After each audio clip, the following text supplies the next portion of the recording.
Welcome back to the deep dive. And look, before we even get into the weeds today, I need you to do one quick thing for me. Just one thing. Yeah, just smash that like button and subscribe to the show. Seriously, if you want us to keep bringing you this kind of uncensored, hard-hitting analysis. The stuff the algorithm usually tries to bury, frankly. Exactly. We need you in our corner. We need the numbers, so hit subscribe.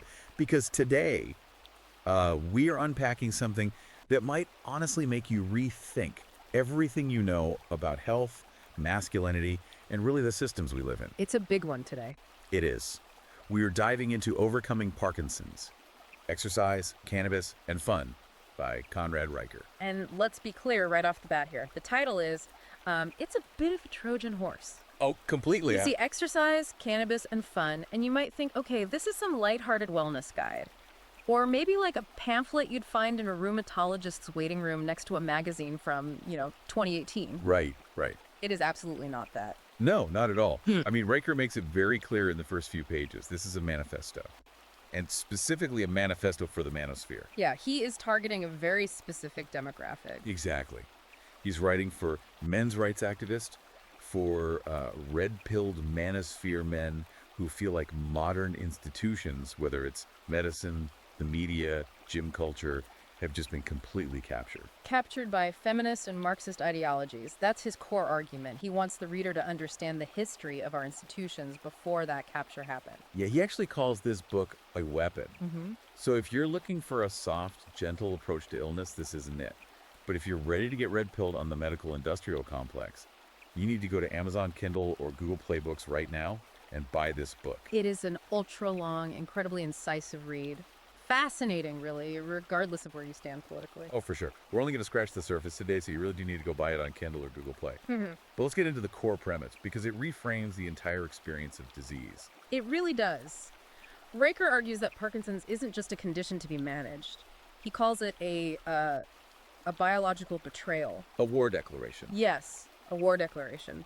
And his central thesis is that the modern medical establishment is gynocentric, meaning it's entirely focused on female-coded values. Like safety, feelings, compliance. Right. They want men to be NPCs. Non-player characters.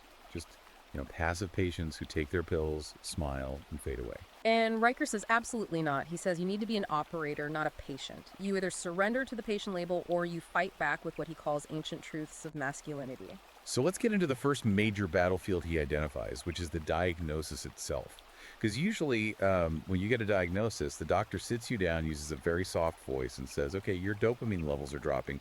Here's a pill schedule. Which Reicher sees completely differently. He uses very specific martial language. He says your dopamine neurons aren't just wearing out or failing, they are being assassinated. Assassinated. That is such a heavy word to use for biology. It is. He describes the body as being under occupation. And his biggest critique here is directed at what he calls the victim industrial complex. He actually borrows a concept from St. Augustine, but twists it. He contrasts the city of man with the city of God. I found this distinction really powerful when reading it. Break that down for us. So the city of man, in Reicher's view, is the corrupt, comfort-obsessed modern medical system. It's a system that prioritizes billing codes and pharma contracts over actual healing. It tells you to accept your new normal. And then the city of God. He defines that as the warrior's ordered, unconquered mind. The internal fortress. So basically, the doctors are offering you surrender, dressed as science. They tell you to manage the decline. And Reicher's screaming, no, you don't manage a coup, you resist it. And he backs this up with some really visceral anecdotes, like the story of James, a 52-year-old firefighter. Right, the guy who runs into burning buildings for a living. Exactly. He's built his entire identity on physical capability. But during a rescue, his hand tremors while he's trying to connect a hose. That's a nightmare scenario, losing control when it matters most. It is. So he does what he's supposed to do. He goes to a support group looking for answers, looking for a strategy. He wants to know how to fix it so he can get back on the truck. And he walks into this room, and it's just men weeping over tremors. They're passing around a talking stick, sharing their feelings. One guy literally says, my diagnosis is part of my identity now. And James just stands up and walks out. He's like, I'm not here to cry. I'm here to fight. That moment is so pivotal in the book. It really illustrates Reicher's cultural critique. He traces this softness back to the 19th century cult of true womanhood, which idealized fragility and submissiveness. And he argues that this is metastasized. It's become the universal expectation for men. Society, and specifically the medical system, expects men to be vulnerable and dependent because that makes them easier to manage.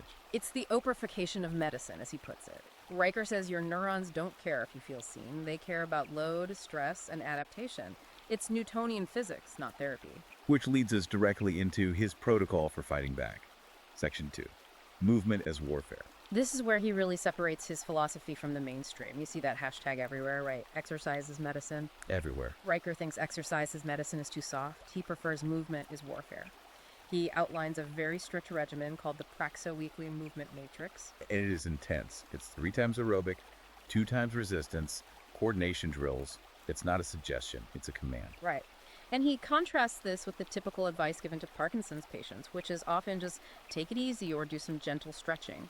Riker points to data, specifically a 2022 meta-analysis, showing that men who lift heavy weights 3 times a week slow their motor decline by 2.7 times compared to those doing gentle stretching. Wait, pause on that. 2.7 times. That is a massive difference. We are talking about nearly tripling your defense against the disease. Yeah. And yet you walk into a typical rehab center, and what are they pushing? They're pushing yoga. They're pushing gentle stretching with rubber bands.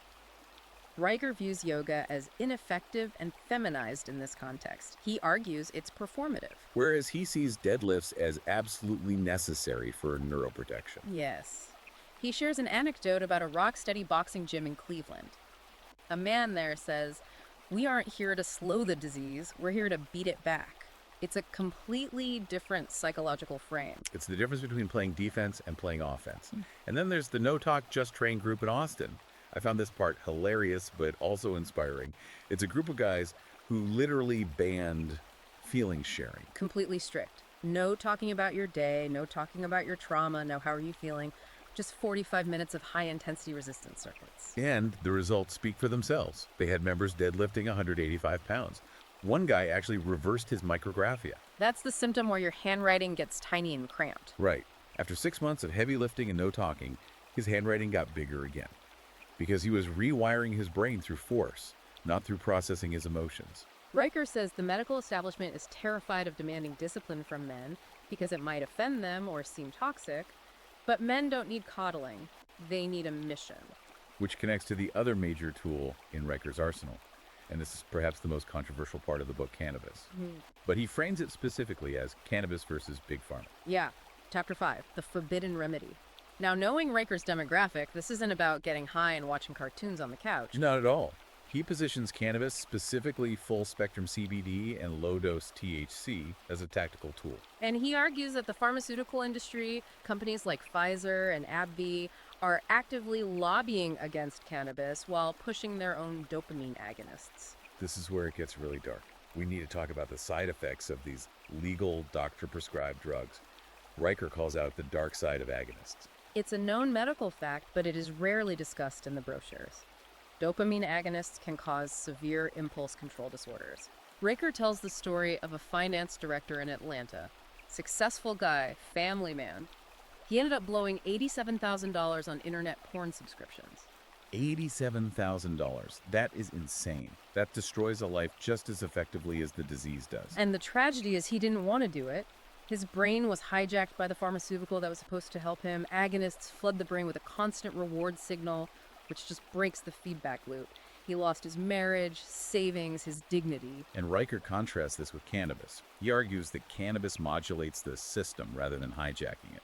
It helps reduce tremors, aids sleep, and prevents that zombie state that pills can cause. But because of the legal hypocrisy, as Riker calls it, men are forced into the shadows. He compares the US to Canada. In Canada, it's licensed, it's regulated, you get lab-tested products, you know exactly what you're putting in your body. Whereas in the US, you have veterans guys who literally fought for this country, getting raided by the DEA while politicians take donations from pharma. It's a systemic betrayal. Riker sees this prohibition not as a safety measure, but as control. He says the system prefers you to be a compliant, addicted consumer of pills rather than an autonomous man managing his own biology with a natural plant. It perfectly fits his broader theory of the victim industrial complex. Let's get into that, actually. Yeah. Section 4 covers the victim industrial complex and stoicism.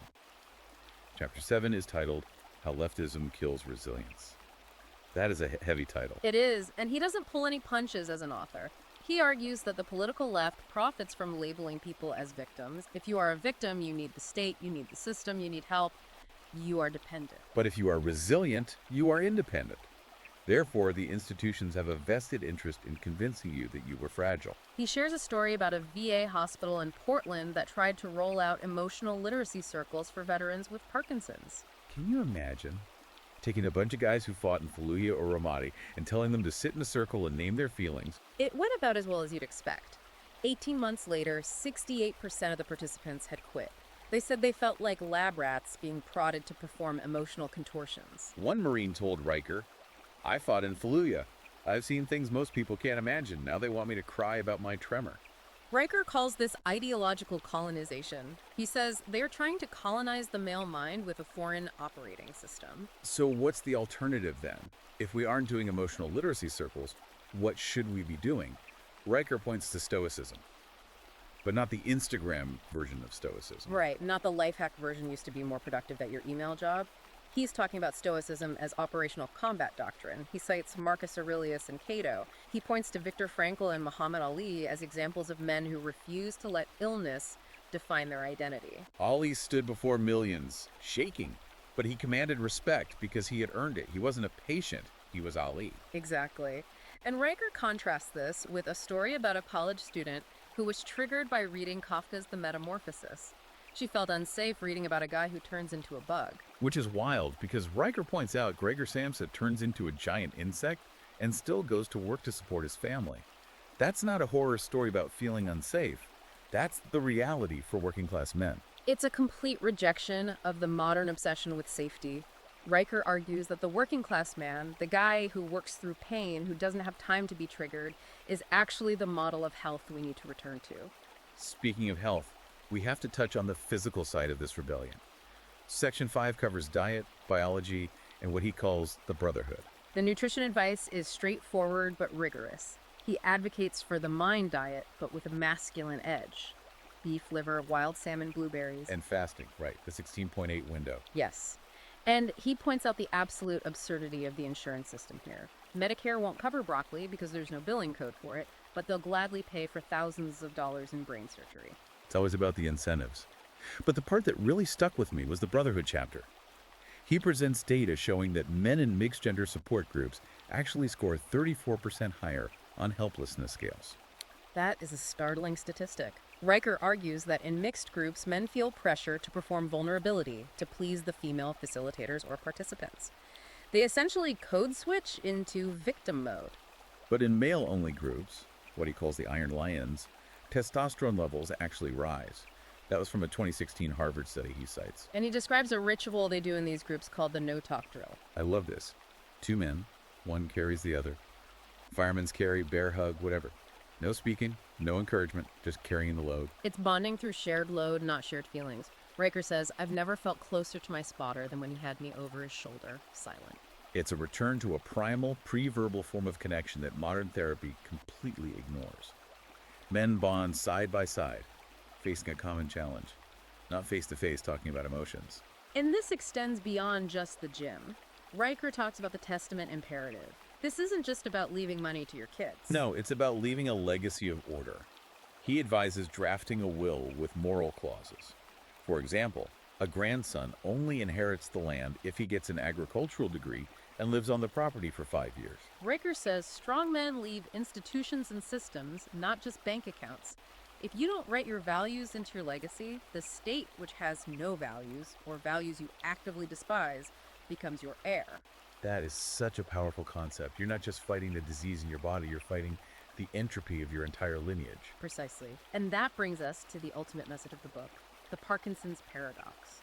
Riker argues that the disease doesn't reveal weakness, it reveals character. It strips away the superficial layers and asks, who are you when your body betrays you? That's the question every listener needs to ask themselves right now. Are you a patient or are you an operator? Riker's conclusion is that the red pill isn't just about seeing the matrix, it's about unplugging from it. It's about rejecting the patient label, rejecting the soft medical advice, and returning to the ancient truths of masculinity: discipline, stoicism, and action. And look, we have only covered a fraction of what is in this ultra-long, incisive book. Riker goes deep into the neurology, the specific protocols, the history of how these institutions were captured. If you are a man, or you know a man, who is dealing with this, or frankly, just dealing with the modern world, you need this manual. It's Overcoming Parkinson's, Exercise, Cannabis, and Fun by Conrad Riker. But remember, the fun is ironic. The fun is winning the war. Exactly. So here's your marching order. Go to Amazon Kindle or Google Playbooks immediately. Buy the ebook, read it. Then go follow at Conrad Riker on Substack for the uncensored updates that probably can't even be published in a book. Don't just listen to this deep dive and nod your head. Take action. Because, as Riker says, the narrative is irrelevant. Motion is truth. Motion is truth. I love that. All right, that's it for this deep dive. Make sure you like and subscribe so you don't miss the next one. Stay strong, stay dangerous, and we'll see you on the next one.